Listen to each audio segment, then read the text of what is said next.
बिस्मिल्लाहिर्रहमानिर्रहीम। बच्चों आज हमारे पास जो टॉपिक ऑफ डिस्कशन है वो है आर्टिफिशियल सेटेलाइट। पहले तो हम ये देखेंगे कि आर्टिफिशियल सेटेलाइट होता क्या है और ये काम कैसे करते हैं। बच्चों जो आर्टिफिशियल सेटेलाइट है ये ऐसे ऑब्जेक्ट होते हैं जो ज़मीन के गिर्द रिवॉल्व कर रहे होते हैं। मतलब मैं आपको समझाने के लिए कह दूँ, हमारे मोबाइल में जितने भी सिग्नल्स बच्चों आ रहे हैं ये असल में सेटेलाइट के थ्रू आ रहे हैं। यानी हमारे मोबाइल का जितना भी सिस्टम है, जीपीएस सिस्टम है, ये सारे का सारा किसके थ्रू है? सेटेलाइट के थ्रू। तो सेटेलाइट से सिग्नल हमारे मोबाइल में आते हैं, तो हमारे पास इन कामों के लिए सेटेलाइट यूज़ होता है। इसका मतलब ये है कि सेटेलाइट ज़मीन के गिर्द कहीं ना कहीं रिवॉल्व कर रहे हैं, किसी ना किसी स्पेसिफिक हाइट पे बच्चों रिवॉल्व कर रहे हैं। जाहिर बात है हमें उन हाइट्स पे अगर इसको रिवॉल्व करवाना है तो हमें उनकी कुछ ना कुछ स्पीड भी स्पेसिफिक रखनी पड़ेगी बच्चों, वेलोसिटी भी उनकी स्पेसिफिक रखनी पड़ेगी। अगर हम वेलोसिटी एक लिमिट से ज़्यादा या कम कर देंगे या तो वो ज़मीन की तरफ आगे क्रैश हो जाएगा या वो ज़मीन से बाहर अलॉन्ग द टेंजेंशियल पाथ निकल जाएगा, जब हम बात करते थे एस्केप वेलोसिटी की। इसका मतलब ये है कि हमें सेटेलाइट अगर एक फिक्स में घुमाना है, फिक्स डिस्टेंस में घुमाना है सेटेलाइट को, तो हमें एक स्पेसिफिक वेलोसिटी रखनी पड़ेगी। पहले तो हम वो कैलकुलेट करेंगे कि अगर किसी सेटेलाइट को ज़मीन के गिर्द किसी भी हाइट पे, बच्चों ज़रूरी नहीं कि ज़मीन के करीब, किसी भी हाइट पे घुमाना है तो हमें कितनी वेलोसिटी रखनी पड़ेगी। पहला पॉइंट हमने ये चीज़ देखनी है कि हमें यहाँ पे वेलोसिटी कितनी रखनी पड़ेगी अगर किसी भी ऑर्बिट में सेटेलाइट को हमने लॉन्च करना है। पहला पॉइंट ये हो गया। दूसरा ये हो गया बच्चों, जब वो सेटेलाइट ज़मीन के गिर्द रिवॉल्व करेगा तो जाहिर बात है बच्चों उसकी वेलोसिटी की हर वक्त डायरेक्शन चेंज होगी। याद करें बच्चों वो टॉपिक जब मैंने सेंट्रीपिटल फोर्स करवाया था कि जब भी कोई बॉडी सर्कुलर पाथ में मूव करती है या कर्व्ड पाथ में, तो उसकी वेलोसिटी की हर वक्त डायरेक्शन चेंज हो रही होती है। अगर मैग्नीट्यूड चेंज ना भी हो, मैग्नीट्यूड हम कहते हैं कांस्टेंट है, तो डायरेक्शन चेंज होगी।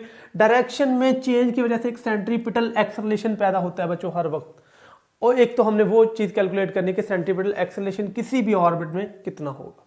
दो चीज़ें बच्चों होगी हमारे पास, एक हमने वेलोसिटी कैलकुलेट करनी, एक हमने एक्सेलरेशन कैलकुलेट करना।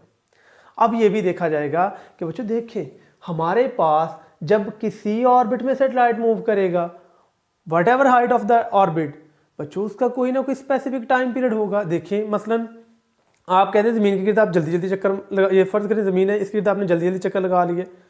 अब बच्चों एक बॉडी यहाँ पड़ी, वो बड़ा चक्कर लगा रही है बच्चों, तो उसको बच्चों टाइम ज़्यादा लगेगा। इसका मतलब यह है कि हर ऑर्बिट का एक स्पेसिफिक टाइम पीरियड होगा, हमने एक उसकी इक्वेशन निकालनी है। तो यहाँ तक तीन चीज़ें हमने निकालनी है कि किस वेलोसिटी से सेटेलाइट को लॉन्च करना है, सेकंड जब वो मूव करेगा उसका एक्सेलरेशन क्या होगा, थर्ड ये है कि जब वो मूव कर रहा होगा तो एक कंप्लीट रेवोल्यूशन के लिए जो उसे टाइम लगेगा, जिसे हम टाइम पीरियड कहते हैं, हमारे पास वो चीज़ क्या होगी। तो ये तीन चीज़ें असल में हमने कैलकुलेट करनी है। तो जो सेटेलाइट बच्चों आर्टिफिशियल हैं, कहते हैं ये ऑब्जेक्ट होते हैं जो किसके गिर्द रिवॉल्व करते हैं, मैंने बताया ज़मीन के गिर्द। अब इनको आपने यहाँ पे एक स्पेसिफिक ऑर्बिट में रखना है। तो जाहिर बात है बच्चों अगर आप इसको स्पेसिफिक ऑर्बिट में लॉन्च करेंगे तो आपको वहां तक ले जाना पड़ेगा, किसको? सेटेलाइट को। तो आप इनको किसके थ्रू रखते हैं बच्चों? रॉकेट्स के थ्रू आप लॉन्च करते हैं। उसके बाद बच्चों ये इस ऑर्बिट में तो आपने रख दिया, मूव करना शुरू कर दिया। अब क्वेश्चन ये है, फर्ज करें जी इधर को भागना चाहता है, तो इसको हर वक्त ज़मीन अपने सेंटर की तरफ खींचने की कोशिश करेगी। अब बच्चों किसकी मदद से खींचेगी? वो ग्रेविटी की मदद से खींचेगी। लेट्स सपोज ये आपके पास कोई सेटेलाइट है, इस ऑर्बिट में पड़ा है, अगर आप इसको लॉन्च कीजिए तो ऐसे भागना चाहता है बच्चों, इसकी वेलोसिटी की डायरेक्शन ये वाली होगी, ये वेलोसिटी की डायरेक्शन बच्चों याद रखना है। अब देखें तो ज़मीन इसको बच्चों अपने सेंटर की तरफ खींचने की कोशिश करेगी, तो ज़मीन की असल में ग्रेविटेशनल पुल जो है वो हर वक्त इसको सेंटर की तरफ खींचेगी ऐसे। जब ये इधर को खींचा जाएगा तो ये अपना पाथ कर्व कर लेगा, फिर कर्व ऐसे, यानी असल में ये हर वक्त अपनी वेलोसिटी की डायरेक्शन चेंज करेगा और हर वक्त एक एक्सेलरेशन पैदा होगा, इसे हम कहते हैं AC, यानी सेंट्रीपिटल एक्सेलरेशन होगा बच्चों। इसका मतलब ये एक खास स्पेसिफिक ऑर्बिट में रखा है बच्चों, बात को और से सुननी है दोबारा, एक खास ऑर्बिट में रखा है तो ज़मीन इस पर एक खास फोर्स लगाएगी। मसलन लेट्स सपोज इसका मैस आप सपोज करेंगे M है बच्चों, अगर तो ये इस ऑर्बिट में रहना चाहिए तो ज़मीन इस पर एक सेंट्रीपिटल फोर्स लगाएगी। उसका फार्मूला हमारे पास होगा, अगर यहाँ पे मैं फार्मूला लिखूँ कि FC सेंट्रीपिटल फोर्स होगी MAC, इसका मतलब ज़मीन इस पर इतनी फोर्स लगा रही होगी या इतनी फोर्स इसको चाहिए कि वो इस सर्कुलर ऑर्बिट में मूव कर सके, क्योंकि हमने पहले ही सेंट्रीपिटल फोर्स की डेफिनेशन ये की थी, ये वो फोर्स है जो किसी बॉडी को रिक्वायर होती है कि बॉडी उस सर्कुलर पाथ में मूव कर सके। हमने कहा यहाँ पे इसे जो सेंट्रीपिटल फोर्स चाहिए वो FC है, और FC किसके बराबर होती है बच्चों? MAC। अब ये इतनी फोर्स अगर होगी बच्चों, इतनी फोर्स अगर होगी तो ये इस ऑर्बिट में मूव करता रहेगा हमारे पास। इसका मतलब ये है ये फोर्स हमने बच्चों प्रोवाइड भी तो करनी है। तो हम जो प्रोवाइड करते हैं फोर्स, हम असल में किसके थ्रू करते हैं? ग्रेविटी के थ्रू। यानी ग्रेविटेशनल पुल जो होती है अर्थ की, वो ये फोर्स प्रोवाइड करती है, तभी ऑर्बिट किस में मूव करता रहता है? सर्कुलर पाथ में। जैसे बच्चों मैं आपको समझाने के लिए एक बेहतरीन एग्जाम्पल दूंगा कि आप पत्थर को पकड़ के ऐसे घुमाते हैं बच्चों, वो एक सर्कुलर पाथ में मूव करता रहता है। क्यों? सर्कुलर पाथ में तो बच्चों मूव करने के लिए सेंट्रीपिटल फोर्स चाहिए होती है। वो सेंट्रीपिटल फोर्स कहाँ से आती है? वो जो रस्सी आपने बच्चों लगाई होती है। आपने देखो जैसी रस्सी टूटती है वो टेंजेंशियल पाथ के लॉन्ग चला जाता है। इसी तरह एक और एग्जांपल लेते हैं कि जब आप कर्वीलिनियर पाथ के ऊपर मूव, यानी कि इस तरह कर्व्ड पाथ पे मूव करते हैं, यानी गाड़ी का टर्न लेते हैं, तो अक्सर देखा होगा कि बारिश वाले दिनों में गाड़ियाँ स्लिप हो जाती हैं बच्चों। उसकी रीज़न क्या होती है? उसकी रीज़न ये होती है कि जब बारिश होती है तो टायरों और रोड के दरमियान में फ्रिक्शन कम हो जाती है, और जब धूप होती है तो उस वक्त रोड खुश्क होते हैं, फ्रिक्शन ज़्यादा होती है। इसका मतलब ये है कि जब बच्चों फ्रिक्शन कम होगी तो फिर क्या होगा? रोड तो वही है, गाड़ी तो वही है बच्चों, उन्हें कर्व्ड पाथ पे मूव करने के लिए एक फोर्स चाहिए होती है, जिसका नाम मैंने बताया क्या होता है? Centripetal force. जब वो रोड गीला होगा बच्चों, गाड़ी भी वही है, गाड़ी का मैस भी वही है, गाड़ी की स्पीड भी वही है, तो उसे तो उतनी फोर्स चाहिए। अब पहले तो रोड खुश्क था तो वो टायरों के साथ रगड़ या फ्रिक्शन की वजह से उतनी फोर्स दे रहा था। अब जबकि बच्चों रोड क्या है? गीले हो गए हैं, तो तब क्या होगा बच्चों? तब ये होगा कि आपके पास रोड के पास इतनी फ्रिक्शन नहीं होगी, रोड और टायरों के दरमियान में इतनी फ्रिक्शन नहीं होगी कि वो उसको संभाल सके, जिससे से गाड़ी स्लिप कर जाएगी। तो इसी वजह से हम कहते हैं जब भी किसी कर्व्ड पाथ में मूव करना है तो हमें सेंट्रीपिटल फोर्स की जरूरत पड़ती है। वो वट एवर के कौन सा सोर्स है, लेकिन आपको उतनी प्रोवाइड करनी पड़ेगी, तभी बॉडी उस कर्व्ड पाथ में मूव कर सकेगी, अदरवाइज मूव नहीं कर सकेगी। तो यहीं से हम डिस्कशन आगे चलाते हैं। हमने कहा कि इतनी फोर्स चाहिए होगी। अब क्वेश्चन ये है कि इसको बच्चों किसने खींचना है? ये तो हमारे पास अर्थ है, मैंने बताया। तो बच्चों अर्थ इसको किसकी तरफ खींचेगी? अपने सेंटर की तरफ हर वक्त खींचेगी। तो ये पाथ कर्व्ड पे मूव करता रहेगा। अब ये जो है मैंने बताया कहाँ से आती है? ग्रेविटेशनल पुल ऑफ अर्थ होती है। अब ये मैं एक लाइन पढ़ देता हूँ, फिर इसका कंप्लीट हम डिस्कस करते हैं क्या होता है। क्या है? कहता है low flying satellite have an acceleration of 9.8। बच्चों जरूरी नहीं कि 9.8 का ही हो, सिर्फ लो है। अब पहले ये देखना है कि लो मूविंग और हाई मूविंग का मतलब क्या है। उसके बाद देखेंगे, कहता है toward the acceleration toward the earth. बच्चों याद रखें ये एक्सेलरेशन असल में कौन सा होता है? सेंट्रीपिटल। और एक्सेलरेशन हमेशा सेंट्रीपिटल किसकी तरफ होता है? टुवर्ड सेंटर ऑफ अर्थ, यानी इसकी डायरेक्शन हमेशा सेंटर ऑफ अर्थ की तरफ होगी। ये हमारे पास चीज आ जाती है। अब देखना बच्चों के सेंट्रीपिटल एक्सेलरेशन की वैल्यू क्या होती है। जब भी सेंट्रीपिटल एक्सेलरेशन किसी भी जगह बच्चों निकालना है, याद रखिए किसी भी जगह हमें नहीं पता, हमने इस ऑर्बिट में लॉन्च करना है किसको? सैटेलाइट को। किस स्पीड के साथ? v के साथ। एक्सेलरेशन का फार्मूला निकाला सेंट्रीपिटल का कि जौन सी स्पीड होगी उसका स्क्वायर डिवाइडेड बाय जितने वो फासले पे खड़ा हो आर कर देंगे। सिंपल बच्चों, इसका कोई आपने दूसरी चीज सोचनी ही नहीं है। मसलन मैं आपको सिंपल समझाऊं कि आप पास फर्ज करें अर्थ है और ये आपके पास यहाँ पे स्पीड है 2 मीटर पर सेकेंड और आपका यहाँ से रेडियस है 2 मीटर का, यानी स्पीड आपकी है 2 मीटर पर सेकंड की, रेडियस बच्चों है 2 मीटर का। अगर मैं कोई इसका एक्सेलरेशन निकालने है सेंट्रीपिटल, तो आप कहेंगे सर 2 का स्क्वायर डिवाइडेड बाय 2, तो ये 4/2, तो ये आ जाएगा 2 मीटर पर सेकंड का स्क्वायर। इसमें बच्चों सोचने वाली बात ही नहीं, डायरेक्ट बस v का स्क्वायर डिवाइडेड बाय जितना जमीन के सेंटर से फासला है उसका हम स्क्वायर कर देंगे।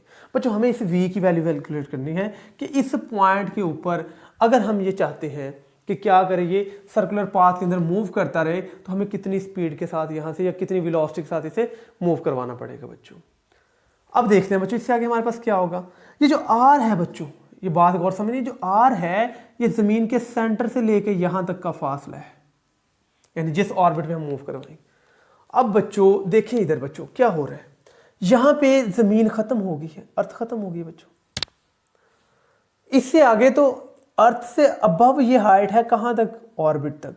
इसको असल में हम h कहते हैं। h हमारे पास क्या होगी? Height of orbit above the surface of the earth. तो h हमारे पास आ जाता है, मैं यहाँ पे लिख देता हूँ कि h जो है हाइट ऑफ ऑर्बिट है बच्चों, height of orbit above the surface of the earth, above the surface of earth हमारे पास आ जाती। बच्चों ये हमारे पास चीज आ गई, ये याद रखना आप लोगों ने। यानी कि मैं आपसे अगर कहूं कि जमीन के ऊपर मैं खड़ा हूं यहाँ पे, अब इससे ऊपर जो हाइट होगी, जो ऑर्बिट की हाइट इससे ऊपर, जमीन से ऊपर ऊपर होगी, उसको हमने नाम दे देना बच्चों एच का। अब देखते हैं हमारे पास कि आर क्या चीज है। आर जो है ना, ये हमारे पास कैपिटल आर होता है रेडियस ऑफ अर्थ, ये हमारे पास रेडियस ऑफ अर्थ है। जो आर है वो जमीन के सेंटर से लेके उस ऑर्बिट तक का फासला होता है। यानी कैपिटल आर क्या हो गया है, radius of the earth, H क्या हो गया है, height of satellite above the surface of earth, और आर स्मॉल क्या हो गया है, distance of the orbit from the centre of the earth. तो यह डायग्राम से देख के आप बता सकते हैं कि जो स्मॉल आर है वो दो चीजों को ऐड करके आता है, आर प्लस एच। ये हमारे पास दो चीजों को ऐड करके ही आएगा, किसका, जितना जमीन के सेंटर से क्या है जमीन का रेडियस, और ऊपर जितनी हमारे पास क्या है बच्चों हाइट है, दोनों को आप लोग ऐड कर देंगे तो हमें स्मॉल आर की वैल्यू हासिल हो जाएगी। ये हमारे पास होता है। अब देखिए बच्चों कि यहाँ पे एक्सेलरेशन क्या है। एक्सेलरेशन उतना ही होता है जितना ग्रेविटी होती है, ग्रेविटी से ज़्यादा एक्सेलरेशन आप कैसे देंगे, क्यों, यहाँ पे एक्सेलरेशन बच्चों उतना ही होना चाहिए जितनी ग्रेविटी है, क्योंकि ये एक्सेलरेशन जो है ये हमने कहाँ से लेना है, ये ग्रेविटी ने, और होना किस में बच्चों, जब ये सर्कुलर पाथ में मूव करेगा तो इसकी चेंज इन डायरेक्शन की वजह से एक्सेलरेशन पैदा होगा। अगर तो ये चाहते हैं कि इस ऑर्बिट में मूव करे तो ये एक्सेलरेशन उतना होना चाहिए जितना क्या है ज़मीन की ग्रेविटी है। तो ये याद रखना कि ए सी हमेशा किसके बराबर होगा, जी। मसलन सपोज करें, मैं समझाता हूँ आपको इसी डायग्राम से, कि अगर फर्ज करें ज़मीन के करीब जी की वैल्यू 10 है मीटर पर, और इससे ऊपर हो जाती है 9.8, बच्चों है तो ये भी जी, फर्ज करें, सॉरी ये हमारे पास 9.8 आप कर दें, लेट्स सपोज ये 9 कर दें, ये आप पास क्या दें 7 होगी। जैसे जैसे ज़मीन से ऊपर जा रहे हैं जी की वैल्यू क्या हो रही है बच्चों, कम।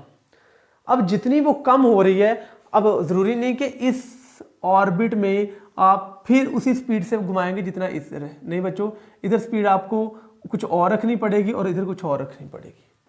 क्यों, क्योंकि आपको दोनों ऑर्बिट में एक्सेलरेशन एक जैसा प्रोड्यूस नहीं करवाना, या आप सिंपल फार्म में कह सकते हैं कि दोनों ऑर्बिट में ज़मीन की ग्रेविटेशनल पुल एक जैसी नहीं है, तो आपको उतनी की वेलोसिटी उसी हिसाब से रखनी पड़ेगी कि एक्सेलरेशन उस ऑर्बिट में उतना का पैदा हो जितना कि ज़मीन से दूर जी की वैल्यू है।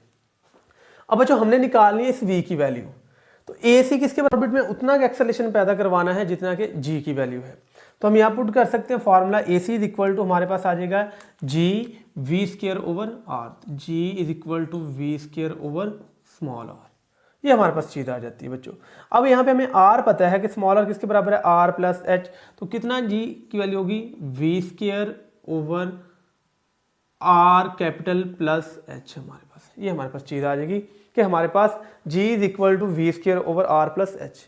अब बच्चों हमें कैलकुलेट असल में वी करना है, तो अगर हमारे पास लो फ्लाइंग सेटेलाइट होगा, मसलन इसका मतलब क्या है कि ज़मीन के करीब करीब सेटेलाइट जो है वो मूव कर रहा है, तो फिर हमारे पास क्या क्या चीज़ें आएंगी। यानी आप कहते हैं ज़मीन का जो रेडियस है यहाँ तक वो आपस 6400 किलोमीटर है, और आप इससे ऊपर 100 किलोमीटर 200 300 400 तक उड़ रहे हैं, तो आप उसको लो मूविंग में लेंगे। मसलन 6400 में आप 100 किलोमीटर ऐड कर दें बच्चों, तो 6500 किलोमीटर बन जाएगा। तो ये नेग्लिजिबल चेंज होता है, इसे हम इग्नोर कर सकते हैं। तो हम कहेंगे अगर ज़मीन के करीब करीब सेटेलाइट है तो एच की वैल्यू कितनी होगी, 0, यानी कि बिल्कुल ज़मीन के करीब है। तो तब बच्चों जो एक्सेलरेशन है वो भी किसके बराबर, ग्रेविटी के बराबर है। ये चीज़ हमें सेटिस्फाई तब करेगी कि एक्सेलरेशन इज इक्वल टू जी, और हमें पता है कि ज़मीन के करीब करीब जी की वैल्यू कितनी होती है, 9.8 मीटर पर सेकेंड का स्क्वायर। तो इस वजह से हम कह सकते हैं कि जो लो फ्लाइंग सेटेलाइट हैं उनके लिए जी की वैल्यू कितनी होती है, 9.8। अगर बच्चों एच आप इग्नोर ना कर सके, आप कुछ फासले पे खड़े हैं, तब जी की वैल्यू कैसे होगी, मैं आगे जाके आपको कैलकुलेट करवाऊंगा। तो यहाँ पे हम इसको चीज़ को ऐसे लिख सकते हैं कि हमारे पास जो v है वो असल में किसके बराबर आएगा। अब हमारे पास g आता है V square over are plus H, यानी ये असल में हमारे पास आ जाते हैं। तो अब यहाँ से अगर मैं फार्मूला ड्राइव करूँ h इक्वल टू 0, तो बच्चों वी स्क्वायर हम g is equal to we square over are plus 0, तो ये हमारे पास आ जाएगा। और यहाँ से हम ड्राइव कर सकते हैं कि g is equal to we square over R and V square is equal to ji R, यानी आप आर जाके मल्टीप्लाई करवा दें तो V square is equal to ji R, दोनों तरफ हम ले लें स्क्वायर रूट, तो v is equal to ji R square. जमीन के करीब करीब था बच्चों, तब हमें लगा कि r क्या है, जो है रेडियस ऑफ अर्थ, जी हमारे पास क्या है 9.8, हम यहाँ पे वैल्यूज पुट कर देंगे 9.8 multiply by radius of earth कितना होता है बच्चों 6400 किलोमीटर। अब बच्चों क्वेश्चन ये है कि क्या स्क्वायर रूट के अंदर आप किलोमीटर पुट करेंगे बच्चों, नहीं, उसकी जगह आप 1000 पुट करेंगे तो मल्टीप्लाई बाय 1000 ये हमारे पास आ जाएगा। तो ये आ गया 6400, ये किलो की जगह आपने 1000 पुट कर दिया है बच्चों। इसको अब आप सॉल्व करेंगे, आप कैलकुलेटर के ऊपर इसकी वैल्यू सॉल्व करेंगे तो जो वैल्यू असल में आपकी राउंड ऑफ करके आएगी वो असल में आप पास आएगी 7.9 किलोमीटर पर सेकंड। ये आपने कैलकुलेटर पे सॉल्व कर लेना है। जो आपकी वेलोसिटी आएगी वो वेलोसिटी आएगी 7.9 किलोमीटर पर सेकंड आएगी। इतनी वेलोसिटी के साथ अगर आप इसे फेंकेंगे तो ये हमारे पास कौन सा पाथ बनाएगा, सर्कुलर पाथ बनाएगा। अब अगर आप देखें इतनी वेलोसिटी है बच्चों, इससे कम पे ये मूव नहीं करेगा, ये कम से कम है कि अगर इतनी वेलोसिटी के साथ फेंका जाएगा तो ऑर्बिट में कौन सा ऑर्बिट मूव करना शुरू कर देगा, सर्कुलर पाथ के ऊपर जहां पे हम इसे मूव करवाना चाहते हैं। अब देखिए बच्चों, जब ये मूव करेगा यहां से यहाँ तक, ये कुछ ना कुछ फासला तय करेगा और ये फासला कितना आ रहा है, जितना सर्कमफेरेंस ऑफ सर्कल है हमारे पास। तो हम इक्वेशन लिखते हैं कि S is equal to VT। हमें यहाँ पे T क्या निकालना है, टाइम के कितने टाइम में वो एक चक्कर मुकम्मल करता है। T is equal to S over V, ये हमारे पास चीज आ जाती है। अब देखिए बच्चों, ऐसी ये वाला फासला जितना इसने कवर किया है यहां से यहां जाते हुए, और ये कितना है, जितना सर्कल का सर्कमफेरेंस है। और हमने कहा कि लो मूविंग है, लो मूविंग में जितना सर्कल सेंटर से फासला कितना होगा बच्चों, ये आप पास अर्थ सेंटर है और ये मूव कर रहा है, कितना फासला होगा, जितना रेडियस ऑफ अर्थ है हमारे पास। तो कितना सर्कमफेरेंस होगा बच्चों, 2πr। तो हम कहेंगे है 2πr। तो कितना फासला कवर करता है, 2πr। और एक चक्कर के लिए निकाला तो टाइम किसके बराबर चला जाएगा, टाइम पीरियड, और ये आ जाएगा 2πr डिवाइडेड बाय वेलोसिटी, ये हमारे पास आ जाएगा।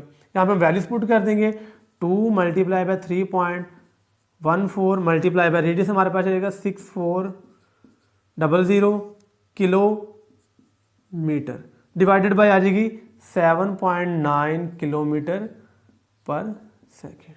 ये बच्चों हमारे पास चीजें आ जाएगी कि इतनी वेलोसिटी। जब हम इनको डिवाइड करेंगे, डिवाइड करके आंसर निकालें तो हमारे पास जो आंसर आएगा वो आएगा 50-60 सेकेंड। इतने हमारे पास सेकंड्स आ जाएंगे। असल में इतने सेकंड किसके बराबर होते हैं, 84 मिनट्स के बराबर होते हैं। यानी अगर इसको आप कन्वर्ट करेंगे तो आ जाएगा 84 मिनट्स। यानी इसको आप 60 से मल्टीप्लाई भी कर दें, 60 से डिवाइड भी कर दें, तो अगर जब आप 60 से मल्टीप्लाई करेंगे तो वो मिनट बन जाएगा।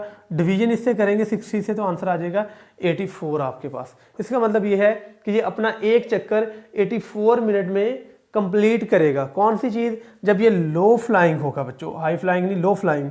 और इसका टाइम पीरियड कितने का होगा, 84 मिनट का। और इस ऑर्बिट में इसको घुमाने के लिए स्पीड कितनी चाहिए होगी, 7.9 किलोमीटर पर सेकेंड। तो ये बच्चों कम से कम वेलोसिटी है।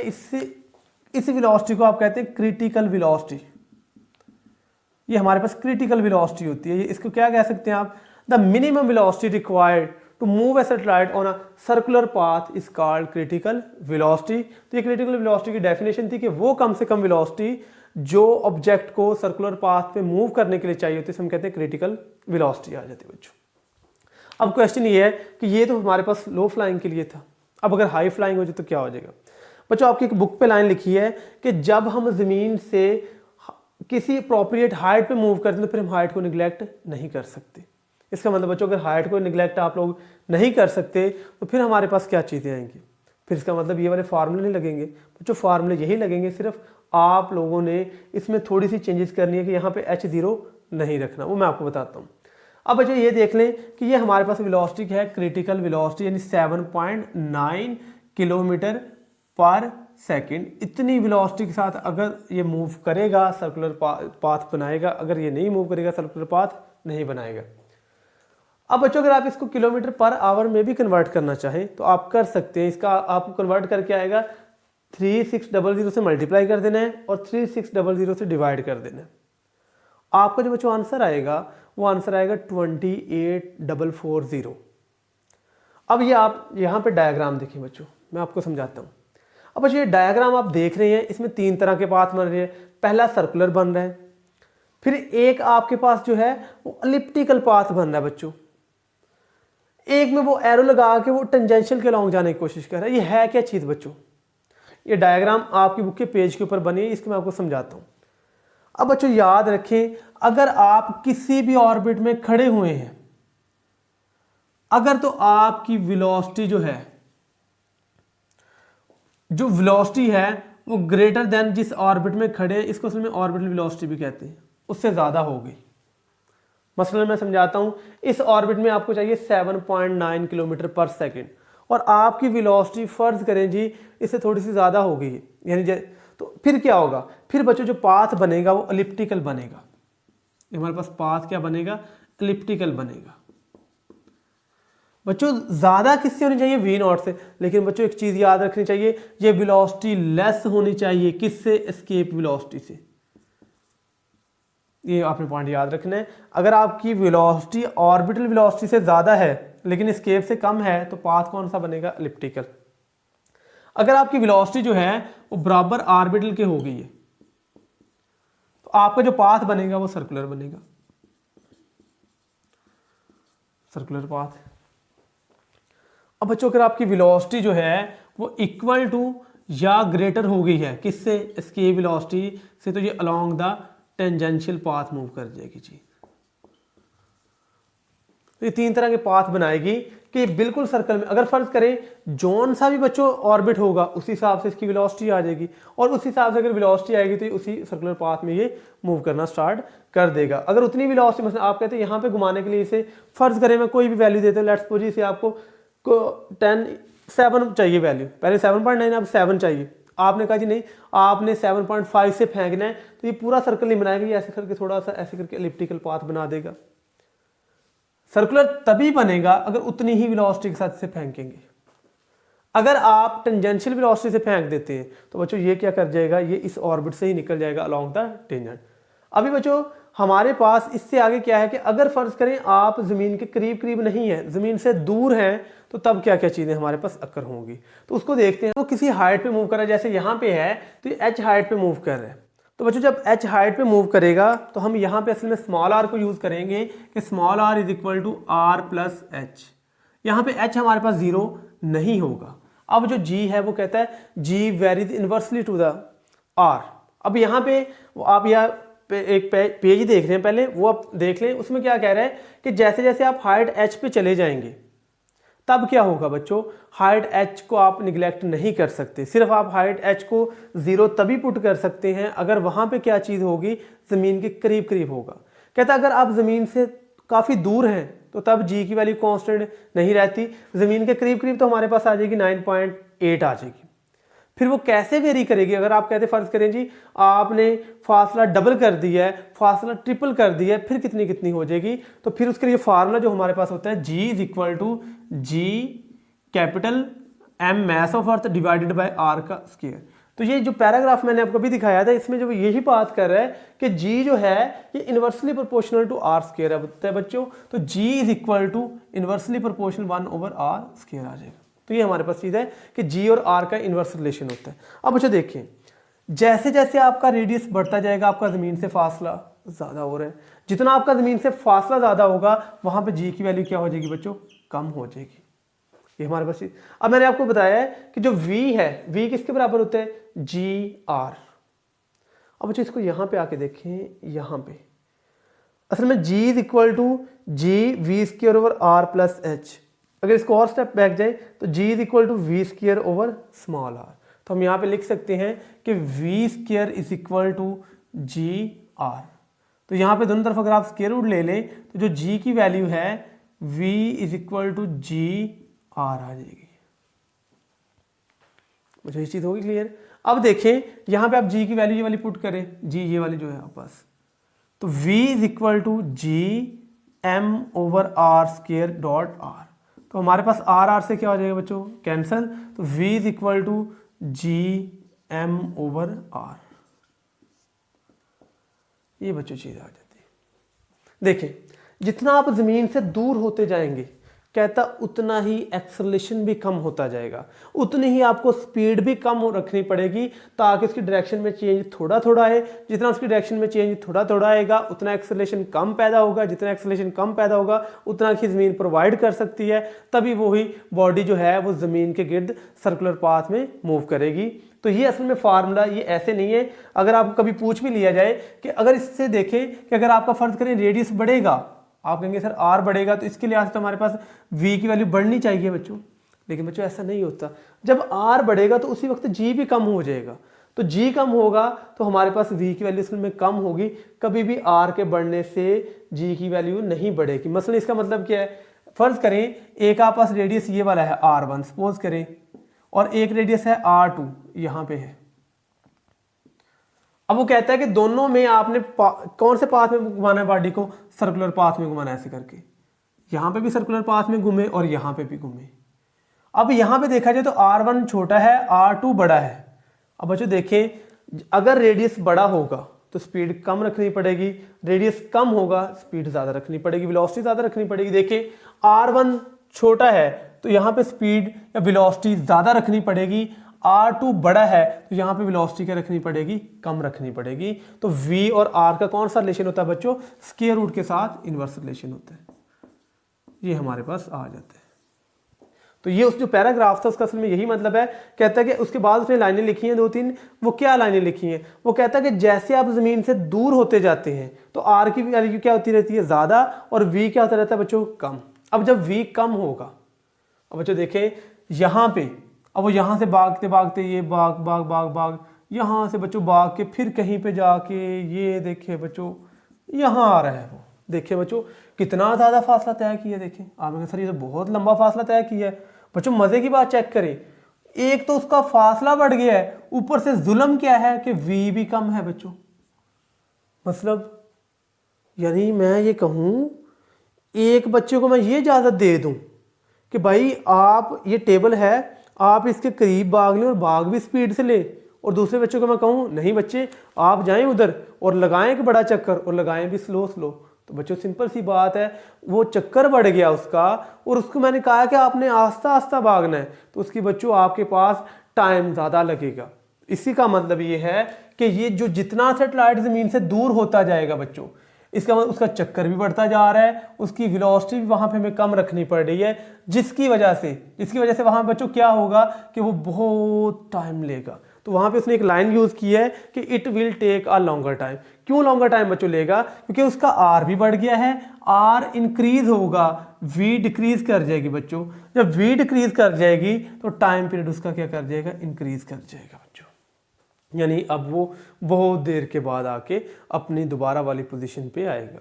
तो ये असल में इन 4-5 जो आखिरी लाइनों का ये मतलब था कि अगर आप वेलोसिटी को बढ़ाएंगे, वेलोसिटी कैसे, जितना आप सैटेलाइट ज़मीन के करीब होगा, और इसी वजह से उसका टाइम पीरियड भी क्या होगा, थोड़ा होगा। तो ये बच्चों हमारे पास कुछ लाइनें थी। असल में मैं यहाँ पे इक्वेशन ड्राइव नहीं करना चाहता, यहाँ पे केपलर्स थ्योरम के थ्रू एक इक्वेशन आती है टाइम पीरियड और रेडियस के रिलेशन की। अदरवाइज वो इक्वेशन यहाँ से भी आ जाती, लेकिन ये आपके टॉपिक का हिस्सा नहीं है कि टाइम पीरियड उसका रिलेशन क्या होता है, इस वजह से मैं यहाँ पे वो इक्वेशन नहीं लिखूंगा। लेकिन मैं सिर्फ आपकी आसानी के लिए कि टाइम पीरियड अगर रेडियस का रिलेशन पूछा जाए तो time period is directly proportional to radius की पावर 3/2 होता है बच्चों। देखिए जैसे रेडियस बढ़ेगा टाइम पीरियड बढ़ जाएगा, यानी कि जितना सैटेलाइट ज़मीन से दूर उतना आर की वैल्यू ज़्यादा, जितनी आर की वैल्यू बच्चों ज़्यादा टाइम पीरियड उतना ज़्यादा हो जाएगा। तो ये बच्चों कुछ लाइनों का, लास्ट वाली लाइनों का एक कंसेप्चुअल वे से ये मतलब था कि आप एच को इग्नोर नहीं कर सकते बच्चों। अब बच्चों इससे आगे चलते हैं, वो कहता है किन सैटेलाइट को हम जो है वो लो मूविंग समझ सकते हैं। तो जो आखिरी पैराग्राफ बुक पे लिखा है वो कहता है 400 किलोमीटर की हाइट तक जो है उसको हम लेंगे लो फ्लाइंग सैटेलाइट, यानी कि 300, 400, 350, 400, 350, 375, 370 यहाँ तक जो सैटेलाइट है हम लो मूविंग में लेंगे। इससे अगर अपवर्ड मूव करते जाएंगे फिर हम लो मूविंग में नहीं लेंगे उनको। उसके बाद बच्चों आपने नाम सुना होगा जीपीएस सिस्टम का, ठीक है कि नहीं, ग्लोबल पोजीशनिंग सिस्टम। इसमें बच्चों क्या होता है, इसमें सैटेलाइट ही होते हैं। जब हम कहते हैं जीपीएस तो हमारे मोबाइल पे होता है, जैसे हम उसको ऑन करते हैं हमारी पोजीशन लोकेट होना शुरू हो जाती है बच्चों। अब है क्या, उनके लिए भी सैटेलाइट चाहिए। एक पूरे का पूरा जो जीपीएस सिस्टम है उसमें 24 सैटेलाइट हुए हैं अभी तक, यानी कि 24 सैटेलाइट हैं जो कि उस पूरे के पूरे जीपीएस को मिलके बनाते हैं। तो 24 सैटेलाइट्स होते हैं। एमसीक्यू के लिए चीज़ याद रखनी है, ये भी याद रखना है कि कितनी हाइट तक जो है वो लो फ्लाइंग होता है। अब जब आप जीपीएस ऑन करते हैं आप अपनी लोकेशन को ट्रेस कर सकते हैं। बच्चों एग्जैक्ट लोकेशन 100% अभी तक अचीवेबल नहीं हुई, उसमें कहीं ना कहीं कोई कमी पेशी रह जाती है। तो कितनी की एक्यूरेसी के साथ हम कहते हैं मेजर कर सकते हैं? 10 मीटर के साथ। यानी कि अगर फर्ज करें आप कहते हैं आपकी एग्जैक्ट पोजीशन सपोज करें जी गोजरे में यहाँ पे है, तो आपका 10 मीटर का कहीं ना फर्क रह जाएगा। मसलन जीपीएस ने बताई है आप यहाँ पे, मैं फर्ज करूँ यहाँ पे मैं लेक्चर दे रहा हूँ, यानी वो मैं इस 10 मीटर के अंदर अंदर मैं कहीं पे भी पाया जा सकता हूँ, लेकिन इस 10 मीटर से बाहर नहीं होगा, यानी वो मेरी एग्जैक्ट लोकेशन नहीं बताएगा। थोड़े से फर्क है भाई, 10 मीटर इधर भी हो सकता हूँ, 10 मीटर उधर भी, 10 मीटर उधर भी, और 10 मीटर बच्चों पीछे भी हो सकता हूँ। तो ये असल में हमारे पास आर्टिफिशियल सैटेलाइट था कि अगर इसको सर्कुलर पाथ में मूव करवाना है, अगर इलिप्टिकल में मूव करवाना है, टेंजेंशियल में मूव करवाना, तो हमारे पास क्या क्या चीज़ें आएंगी। फिर हमने ये देखा कि जितना सैटेलाइट ज़मीन से दूर होता जाएगा स्पीड ऑर्बिटल उतनी ही कम, जितनी स्पीड कम उतना टाइम वो क्या लेगा, ज़्यादा लेगा। तो ये हमारे पास कुछ चीज़ें थी कि असल में सैटेलाइट जो है ज़मीन के गिर्द मूव कैसे करते हैं, इनकी वेलोसिटीज कैसे रखी जाती हैं, और ये कैसे कैसे एक्ट करती हैं बच्चों। तो ये काफ़ी इंपॉर्टेंट टॉपिक है आपके लिहाज से, कॉन्सेप्ट्स के लिहाज से, कि कैसे कैसे चीज़ें आएंगी। और ये जो पैराग्राफ मैंने यहाँ पे चीज़ें लिखी हैं ये आपकी बुक पे उन्होंने लाइनें बना के लिखी हैं, इस वजह से आपने इन्हें राइट डाउन कर लेना आपकी बुक पे, अपनी बुक के साइड के ऊपर, ताकि ये चीज़ें जब भी आप खोलें आपको डायरेक्ट नज़र आ जाए और आप उसे देख के समझ आए कि अच्छा ये बड़ी मज़े की चीज़ें हैं जिसको हम आसानी से समझ सकते हैं बच्चों। अच्छा बच्चों, अगर इसमें से कोई चीज़ समझ नहीं लगी, या आप ये समझते हैं कि यहाँ पे आपका कोई क्वेश्चन अराइज होता था, थोड़ी बहुत भी वहाम रह गया हो, तो बच्चों आप कमेंट कर सकते हैं, आपको उसका आंसर प्रोवाइड कर दिया जाएगा। तो मिलते हैं बच्चों फिर एक नए टॉपिक के साथ।